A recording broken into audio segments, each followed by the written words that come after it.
She's so fine. Hell of a hell of a blows my mind. Hell of a lights my day. What's good, guys? Today is Friday, August the 11th, 2023. It is finally Friday. I know a lot of people are happy about that, including myself. This video will again be regarding missing 39-year-old from North Carolina, Allisha Watts. And like I've said time and time again, time is of the essence in this case. Now, if you want to go through the timeline, I have several videos previous to this one that detail the timeline of Allisha Watts' disappearance. But, as many of you know, the Charlotte Mecklenburg Police Department had not spoken publicly about this case in 3 weeks. They broke their silence a few days ago by doing interviews with local Charlotte news stations. And my perception, everybody has their own perception, is that these interviews didn't go over well with the public.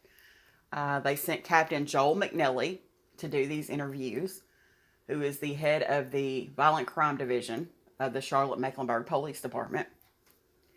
He came across, I don't want to say arrogant, but he was really not very forthcoming with information.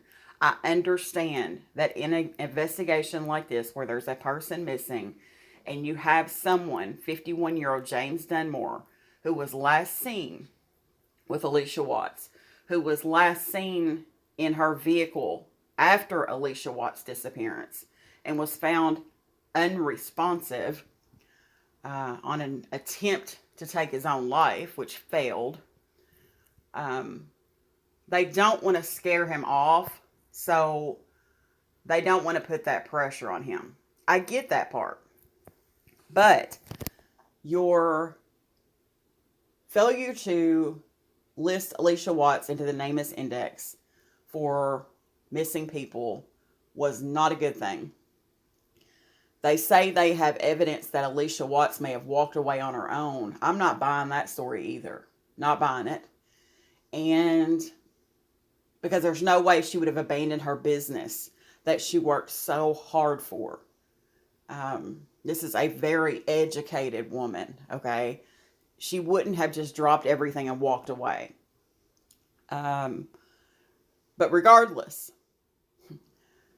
the Charlotte Mecklenburg Police Department's Captain Joel McNally went on to do their own video regarding Allisha Watts, where, in my perception, Captain Joel McNally is a lot more humble. He's a lot more empathetic in appearance. And he addresses this issue of not staying in contact with the family, which is what they've been accused of by the public. And what he says is that they had a point of contact and had been in contact with the family since day one. And not only did they have one point of contact in this family, but they had two. The first being Allisha Watts' father. He didn't name who the second point of contact was. He also went on to say that they had worked so hard on this case that they assembled a team of leaders within the police department there with, I think he said, 300 years of experience of police work to make sure every single thing that they could think of was done. He said there were a few things that they didn't get done, that they quickly went back and did.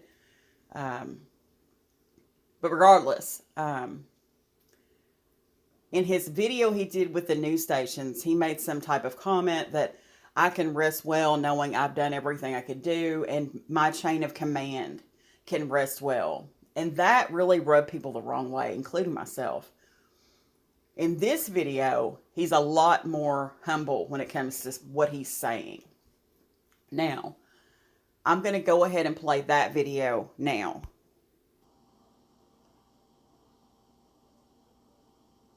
So since day one, CMPD has been communicating with Allisha Watts' family in a very direct way on a near daily basis. I know there's been some concern in the community about the communication with other people, but rest assured that within days of finding out about Allisha Watts' disappearance, our Public Information Office put out information via social media channels and via a press release that gave all the information about Allisha's disappearance. In these kind of events, our communication always goes directly with a designated family member. We choose someone, or we allow the family to choose someone who's the point of contact so that we can streamline our communications with the family. In this case, that was Allisha Watts' father and a designated other family member, and we've been in nearly daily communication with them. So when other people are calling us and are asking questions from the family and friends of the family, we point them toward the family representative to share that information. And as a sensitive matter like this, it's really the family's prerogative to share the information that they want to share with others in their close family and within the friend group. As people call us and ask us questions, we point them towards the family.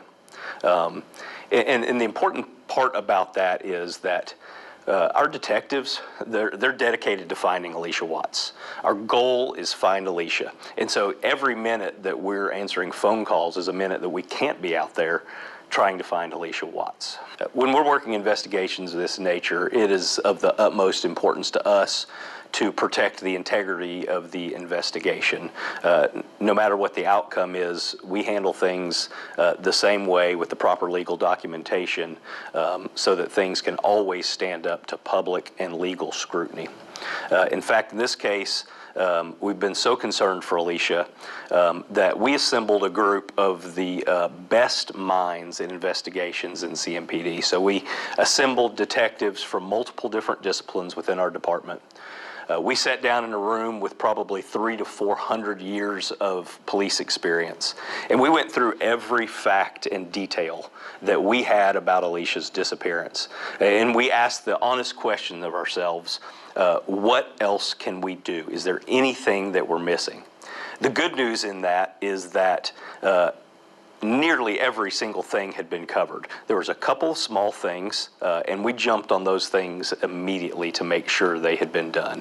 So the public can rest assured that there has been hundreds and hundreds of hours poured into Allisha Watts' case, both here in Charlotte and in other counties east of here. We've been working with partners in multiple counties and have received incredible cooperation from those other departments, all with the same laser-focused goal to find Allisha Watts. An important thing for people to know is we need information about Allisha Watts' disappearance. If you know where she's been, if you've seen her, if you know anything at all, we ask that you call 911 in whatever jurisdiction you're in, or you can call Charlotte Mecklenburg Crime Stoppers at 704-334-1600. Please relay any information. We want to find Allisha.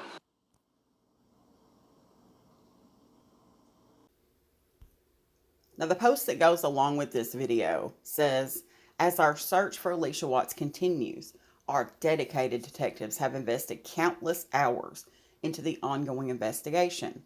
Since day one, CMPD detectives have been in touch with the family nearly, watch the wording, nearly every day, and will continue to provide them with the latest updates. Now, another thing that had happened is they had their vigil the other day, and the news station showed up an hour before it was supposed to be over. And they actually did an interview. It says they got there. It was around 4:32 p.m. local time when they were setting up. And they were leaving from the vigil site at 5:50. So they had a little more than an hour.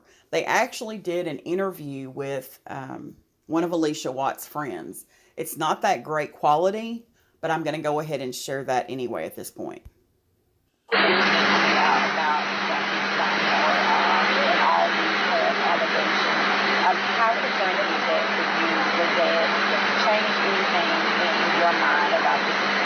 It's scary because my friend, Allisha never ever had any suspicion about this guy. She never gauged that, something was going on. She didn't know. I feel like he really preyed on my friend. I feel like, he had my friend feeling homeless. Where he is? Is he in a mental hospital? I don't know anything about this gentleman. I don't know where he is. I don't know anything. Now, Brittany Harris did say that she felt like 51-year-old James Dunmore had basically faked it this whole time with Allisha Watts and had gained her trust in doing so. And that's what she wanted to really get out there to everyone. So I just wanted to bring the Charlotte Mecklenburg Police Department's video and also cover this interview with Brittany Harris, who was Allisha Watts, is Allisha Watts' friend. We need to make sure to continue to share any information you see about Allisha Watts. Because just like the Black and Missing Foundation said, just because she went missing in Charlotte doesn't mean she's still in Charlotte. So the more we get her face out there, the more we get her story out there, the more attention this case is going to get. And I'm going to end it on that note. Everybody have a great weekend. Thanks for watching.